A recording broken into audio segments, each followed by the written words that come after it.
সকল শিক্ষার্থীকে জানাই সুস্বাগতম। আশা করি তোমরা সবাই কুশলে আছো। নবম দশম শ্রেণী অধ্যায় 13 অনুশীলনী 13.1-এর দশম ক্লাস। আসলে অনুশীলনীর যে গাণিতিক সমস্যাগুলি ছিল সেগুলি আমি সমাধান করেছি। এখন দেখো কিছু বোর্ডের কোশ্চেন করাচ্ছি এই অনুশীলনীর উপর নির্ভর করে যেগুলি আছে। দেখো সিলেট বোর্ড 2016-তে এই প্রশ্নটা আসছে, একটি সমান্তর ধারার ষষ্ঠ পদ 30 এবং একাদশতম পদ হলো 55। তো প্রথম প্রশ্নটা হলো প্রথম পদকে এ এবং সাধারণ অন্তরকে ডি ধরে দুটি সমীকরণ গঠন করো। ধারাটির প্রথম পদ এ, আমি এখানে মনে করেও ধরবো না, দেওয়া আছে তাও ধরবো না, কারণ এটা দেওয়াই আছে। তাহলে ধারাটির প্রথম পদ এ এবং সাধারণ অন্তর ডি। আমরা জানি কোন সমান্তর ধারার n-তম পদ a plus n minus 1 into D. এখন দেখো তাহলে ধারাটির 6th পদ কত আসছে, a plus 6 minus 1 into D is equal to a plus 5d। একাদশতম পদ কত আসছে, a plus 11 minus 1 into D a plus 10d। 11 থেকে 1 বাদ গেল, অতএব দেখো a প্লাস 5d সমান 30 এবং a plus 10d is equal to 55। এইটা দুইটা সমীকরণ তৈরি হলো। এখন খ প্রশ্নে দেখো বলছে উদ্দীপক অনুসারে ধারাটি গঠন করো। তাহলে ধারা গঠন করতে হলে আমাদের দুইটা পদ লাগে, একটা হলো প্রথম পদ লাগে আর একটা হলো সাধারণ অন্তর লাগে। দেখো বন্ধুরা, কতে কি আছে, কতে আছে ক হতে পাই a plus 5d is equal to 30, এটা 1 নম্বর ইকুয়েশন, এবং a plus 10d is equal to 55, এটা 2 নম্বর ইকুয়েশন। আচ্ছা, সমীকরণ 2 হতে 1 বিয়োগ করে পাই, এ দেখে a plus 10d is equal to 55, a plus 5d is equal to 30, বিয়োগ করে দিচ্ছি, যার ফলে দেখো প্লাস আছে মাইনাস, প্লাস আছে মাইনাস, প্লাস আছে মাইনাস, তাহলে এ কেটে গেল, 5d থাকলো আর হলো 25 থাকলো। এখন দেখো বন্ধুরা, আমরা এটা মুছে দিই, এটুকু আর আমার কোনো দরকার নেই।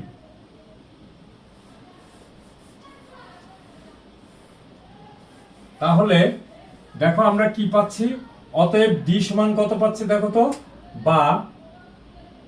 বা d সমান হলো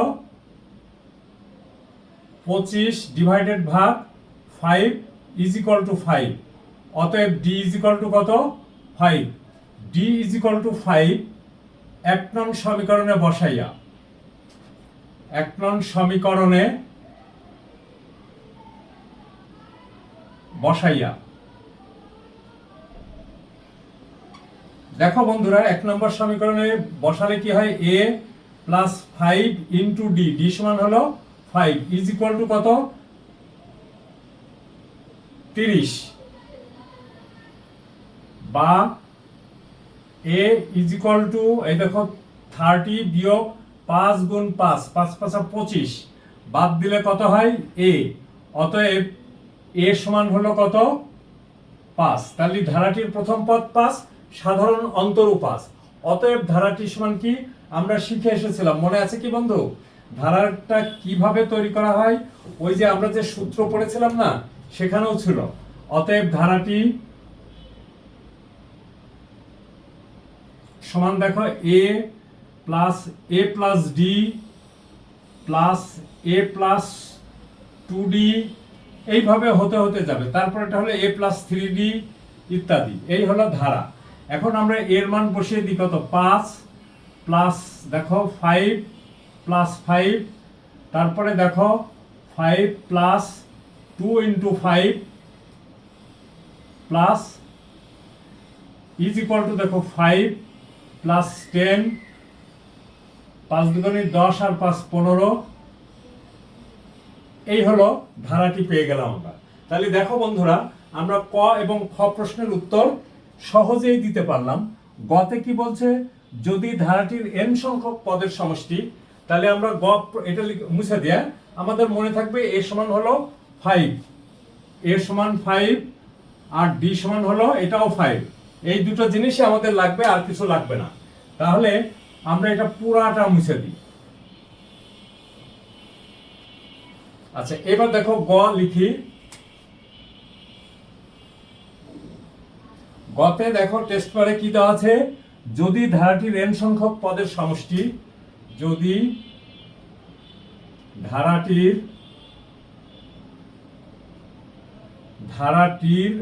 প্রথম n সংখ্যক হবে, প্রথম n সংখ্যক, অথবা প্রথম না দিলেও চলে, এখানে n সংখ্যক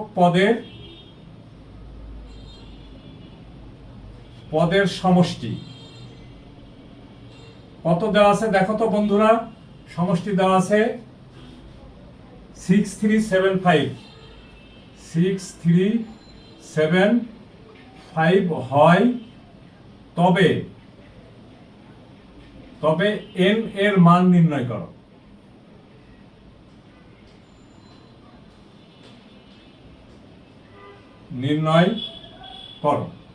উত্তর দেখো বন্ধুরা, ক হতে পাই কি পাই, ক হতে পাই a সমান 5, ভুল বললাম, ক না, খ হতে পাই a সমান 5, d সমানও 5। আচ্ছা, আমরা জানি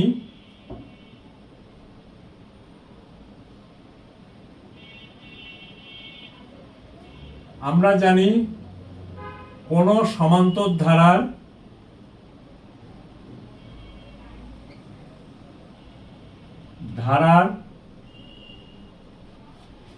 প্রথম n সংখ্যক পদের সমষ্টি অথবা যোগফল, দুটোর কথার অর্থ একই। n সংখ্যক পদের সমষ্টি কি লেখা যায় বন্ধুরা দেখো, Sn is equal to n/2 into twice a plus n-1 into d। দেখো বন্ধুরা, এখানে Sn মানে হলো ধারাটির যতগুলি, এই যে এইটা n মানে হলো 6375, a হলো 5, d হলো 5। তাহলে আমরা অতএব লিখতে পারি, কিন্তু n এর মান কত আমরা তা জানি না। অতএব n/2 into 2 into a5 plus n-1 into d সমান হলো 5 is equal to দেখো 6375। আচ্ছা বন্ধুরা, এখন দেখো এই 2টা এর সাথে গুণ হয়, তাহলে আমরা গুণ করে দিই, তাহলে n, আর এইখানে দেখো কি হয়, এইখানে আমরা ফার্স্ট ব্র্যাকেটই রাখি, 5 দুগুণে 10, এই দেখো এটার সাথে n গুণ করলে 5n, এটার সাথে -1 গুণ করলে 5 is equal to 6375 into 2। এই 2টা এর সাথে গুণ হয়ে গেল। তাহলে দেখো বন্ধুরা কত হয়, n plus 5 is equal to 5 দুগুণে 10, 7 দুগুণে 14, আর 1 15, হাতে থাকলো 1, 3 দুগুণে 6, আর 1 7, 6 দুগুণে 12। তারপরে দেখো বন্ধুরা আমরা কি করতে পারি, n দিয়ে গুণ করে দিই, 5n square plus 5n minus এটা বাম দিকে নিয়ে আসি, 12 7 5 0 ইজ ইকুয়াল টু 0। আচ্ছা দেখো বন্ধুরা, এই ধ্রুবপদটির একক স্থানাঙ্ক 0, আর এই দুটারই প্রথম অঙ্কটাই হলো 5 আছে, তাহলে এটাও উভয়কে 5 দ্বারা ভাগ করা যায়। তাহলে 5 দিয়ে ভাগ করলে কত হয় দেখো তো বন্ধুরা, 5, অথবা আমরা আরেকটা লাইন বেশি করে লিখি তোমাদের বোঝার সুবিধার জন্য, n মাইনাস 5 দুগুণে 10, 5 5 25, 5 5 25। ঠিক আছে বন্ধুরা, 5 দুগুণে 10, হাত থাকলো 2, 5 5 25 5, হাত থাকলো 2, 5 5 25, আর এই হলো 0। ক্লিয়ার হয়েছে বন্ধুরা? দেখো, যদি তোমাদের কোনো সমস্যা বলে মনে হয় তাহলে কোনো সমস্যা নেই,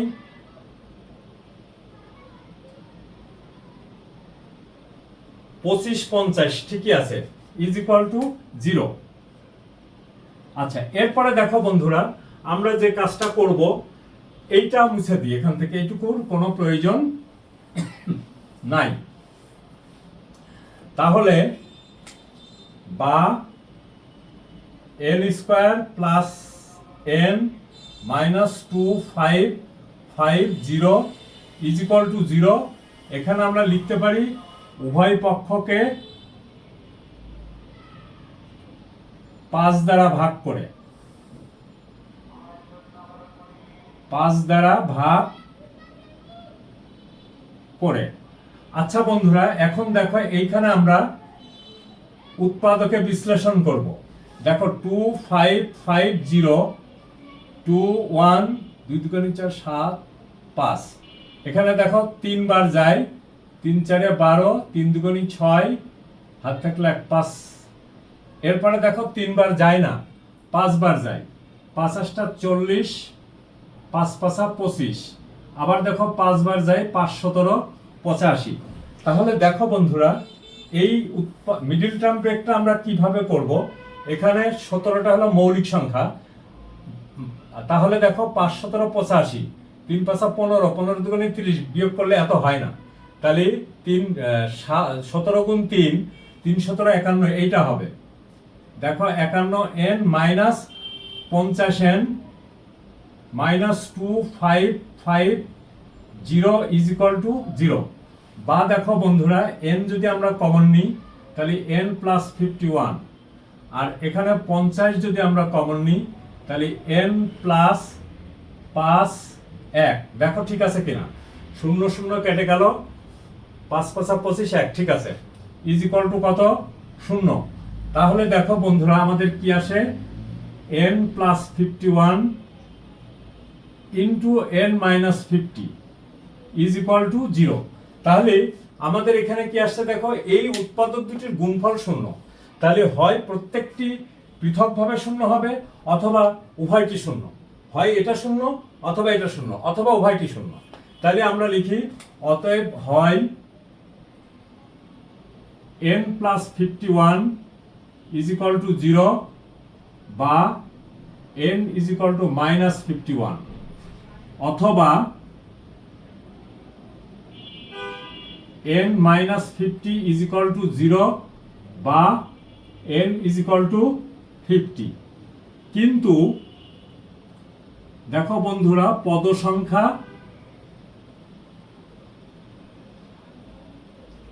ঋণাত্মক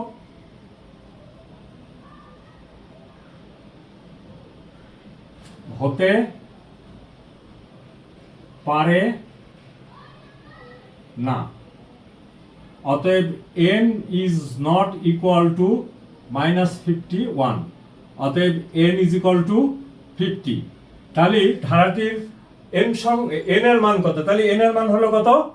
n এর মান হলো 50। অতএব অ্যান্সার আমরা এখানে এরকম ভাবে লিখি, অ্যান্সার n সমান হলো 50। ক্লিয়ার, বুঝতে পারছো বন্ধুরা?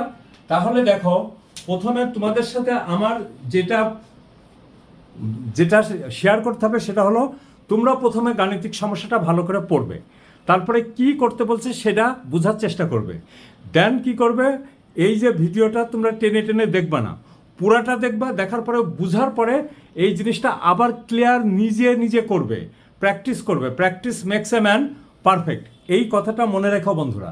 তাহলে ঠিক আছে, তোমরা সবাই ভালো থাকো ও সুস্থ থাকো, এবং তোমরা নিজেদের ভিতরে আলোচনা করবে, বন্ধুদের ভিতরে ভিডিওটা শেয়ার করে দিও। থ্যাংক ইউ বন্ধুরা, সবাই ভালো থাকো ও সুস্থ থাকো।